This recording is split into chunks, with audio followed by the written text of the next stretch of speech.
Hello guys, warm welcome to you. आज हम discuss करने वाले हैं एक बहुत ही fundamentally strong sounded stock Dixon technology पे। जैसा कि बात करें, जो सेक्टर है वो है कंज्यूमर ड्यूरेबल का।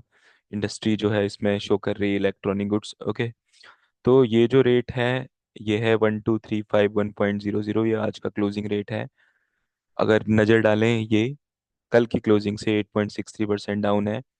पॉइंटों में बात करें तो 1166 रुपये ये नीचे चल रहा है कल की क्लोजिंग से।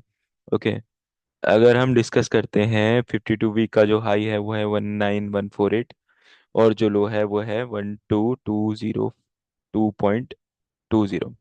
ओके, तो देखा जाए तो आज की क्लोजिंग जो है ऑलमोस्ट 52 वीक के लो के पास है। ओके, तो थोड़ा कंपनी के बारे में जान लेते हैं, इसके थोड़े स्टैटिस्टिक्स पढ़ लेते हैं। बीटा जो है 1.44 का है। इसका मतलब ये है, अगर निफ्टी 100 रुपये मूव करती है तो इसका मोमेंटम एवरेज 1.144 रुपये इसका मोमेंटम रहेगा। ओके, मार्केट कैपिटलाइजेशन है 74,894 CR। 20,000 करोड़ से ऊपर के जितने भी शेयर्स होते हैं वो बेसिकली उनको हम ब्लू चिप बोलते हैं। Okay, just a minute. Face value इसकी 2 रुपए की है। ओके, लार्ज कैप शेयर है, फेस वैल्यू 2 रुपए की है। बाकी चीजें भी एक बारी देखते हैं। 5 या 10 होती तो दैट वुड बी ग्रेट। 2 रुपए है तो एक थोड़ा सा एक क्वेश्चन मार्क सा लगता है। बाकी देखते हैं अभी और क्या क्या चीजें हैं। बुक वैल्यू इसकी जो है वो है 367.56, और शेयर चल रहा है 1235 1.00। तो अपनी बुक वैल्यू से कई गुना ज्यादा है ये। एक जनरली रेड मार्क होता है, राइट। अगर हम बात करते हैं, थोड़ा और नीचे चलते हैं, चार्ट पे हम फिर डिस्कस करेंगे। पहले इसके फंडामेंटल पे चलते हैं। Just a minute. ये इसका फाइनेंशियल है। Revenue continuously year year basis पे ग्रो हो रहा है। 2021 में 6,448 करोड़ का रिवेन्यू कंपनी ने किया था। 2022 में 10,697, 2023 में 12,192, 2024 में 17,690, और 2025 में 38,860.1। रिवेन्यू बहुत अच्छा बढ़ रहा है, बहुत प्रॉपर तरीके से इसमें बूम आया हुआ है इसके रिवेन्यू में। बट जैसा कि हम पहले डिस्कस कर चुके हैं, रिवेन्यू से ज़्यादा इम्पोर्टेंट होता है नेट प्रॉफिट। ओके, क्योंकि बहुत सारी कंपनियां ऐसी भी आपको दिखेंगी जिनमें रिवेन्यू बहुत अच्छा होगा फिर भी वो प्रॉफिट नहीं कर पा रही हैं, just because of the dates they are having. ठीक है, तो वो प्रॉफिट से आपको आइडिया लग जाएगा कि नेट प्रॉफिट में चल क्या रहा है। नेट प्रॉफिट भी इंक्रीज हो रहा है, बहुत अच्छा इंक्रीज हो रहा है। तो अभी तक तो ये इसके भी हाथ पे इन्वेस्टेबल लगता है। शेयर होल्डिंग पैटर्न एक बार देख लेते हैं। प्रमोटर के पास 28.92% जो है शेयर्स हैं, और 20% से ज़्यादा FII में है। DII इन्वॉल्व है 28.94। बहुत अच्छा जो है इसका शेयर होल्डिंग पैटर्न है, इसके लिए इन्वेस्टेबल लगता है। होल्डिंग थोड़ा सा दिक्कत नज़र आती है कि प्रमोटर अपनी होल्डिंग थोड़ी घटा रहा है। ये एक थोड़ा सा दिक्कत की बात होती है। देन ऑल्सो अब ये प्रमोटर की होल्डिंग घूम के गई किसके पास है उस पर हम डिस्कस करेंगे बाद में। Just a minute. अगर हम बात करते हैं कैश फ्लो की, ऑपरेटिंग एक्टिविटी से कंपनी पैसा कमा रही है, ये सबसे अच्छी बात होती है। जब भी हम किसी पर्टिकुलर स्टॉक एनालिसिस करते हैं तो हमें ये जरूरी देखना चाहिए कि कंपनी के कोर बिजनेस से कंपनी कितना पैसा बना रही है, बना भी पा रही है, नहीं बना पा रही है। अगर ऑपरेटिंग एक्टिविटी बढ़ रही है इसका मतलब इससे अगर प्रॉफिट आ रहा है तो ये बहुत ही हेल्दी साइन होता है कंपनी के लिए। तो इसके लिए इसको अ, सही है, investable. Okay, net cash flow भी पॉजिटिव में है, ओके है। यहाँ तक तो सब कुछ ठीक नज़र आती है। अगर हम बात करें इसके चार्ट में तो चार्ट से चीज़ें और आसान हो जाएंगी। मैंने ऑलरेडी कुछ लेवल्स बना के रखे हुए हैं, जैसे कि ये है, ये कुछ लेवल्स हैं।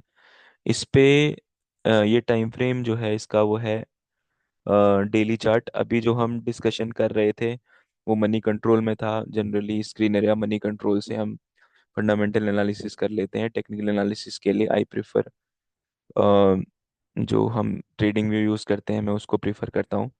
ओके, अगर हम देखें ऑल टाइम हाई से ये कितना टूटा है उसको एक बारी चेक कर लेते हैं।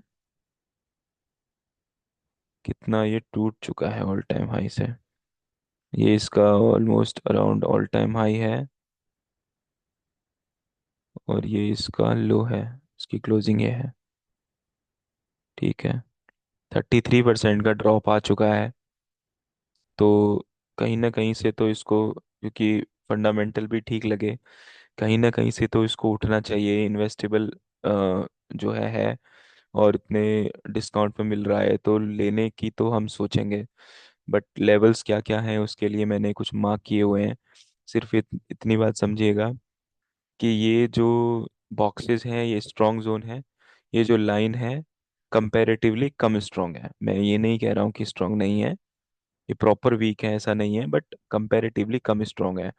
तो जब हम हैवी क्वांटिटी पुल करेंगे मार्केट के अंदर तो इधर करेंगे, बॉक्सेस में करेंगे, और छोटी छोटी क्वांटिटीज हम इनमें डालेंगे, कंपैरेटिवली छोटी क्वांटिटीज। ओके, एक मुझे यहाँ पे दिखा था, बॉक्सेस यहाँ पे क्यों क्रिएट हुए थे, जस्ट बिकॉज ऑफ दिस। यहाँ पे कुछ ब्लॉक्स बने हुए हैं। तो मुझे ऐसा लग रहा है क्योंकि जब भी कोई भी शेयर ऑल टाइम हाई पे होता है तो वो और कुछ एक परसेंटेज बाई होता है प्रॉपर तरीके से। मैक्सिमम टाइम मैंने ऐसा देखा हुआ है 52 वीक लो के आसपास लोग थोड़ा सा बेचना इसको पसंद करते हैं, तो थोड़ा सा ड्रॉप और आता है। अगर इन्वेस्टेबल हो बिजनेस तो फिर जो है वो एक पर्टिकुलर जगह आके बढ़ता है। अभी जो जोन दिख रहे हैं वो ये जोन दिख रहे हैं। अभी यहाँ पे करीबन मार्केट है, एक नीचे एक सपोर्ट है 12,014 का, ये सपोर्ट है। एक ये सपोर्ट मार्केट ले सकता है या डिक्सन ले सकता है, और एक मेजर सपोर्ट है 11,000 के आसपास का।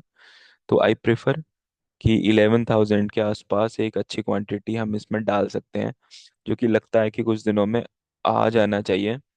अगर इनकेस यहीं से उठ गया, यहाँ पे सस्टेन करके उठ गया 12,000 के आसपास सस्टेन करके उठ गया, तो कम क्वांटिटी के साथ यहाँ पे एंट्री मार सकते हैं।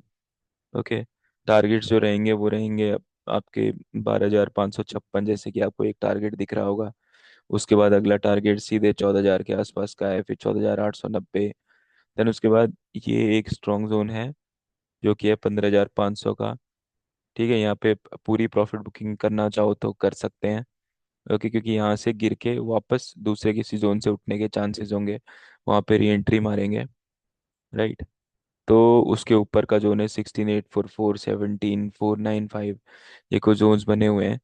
तो अगर कुल मिला के बात करें डिक्सन टेक की, फंडामेंटली स्ट्रांग है, कोई प्रॉब्लम मेरे को नज़र नहीं आती अपार्ट फ्रॉम दिस कि एक फेस वैल्यू का एक मेरे को थोड़ा दिक्कत दिख रहा है, और साथ में एक बुक वैल्यू का थोड़ा इश्यू दिख रहा है। ठीक है, इसके अलावा मुझे कहीं से कहीं तक बिजनेस के अंदर कोई इश्यू नज़र आ नहीं रहा है फंडामेंटल पे। और अगर मैं टेक्निकल की बात करूं, टेक्निकल में इतना ये ब्रेक हो चुका है अब, फॉलिंग नाइफ को उठाना ठीक नहीं होता है। इसीलिए एक बारी यहाँ कहीं सस्टेन करें, 11,000 के आसपास सस्टेन करें, तो यहाँ से थोड़ा उठने के बाद भी अगर आप परचेज करते हो तो वो एक बहुत अच्छी जगह होगी।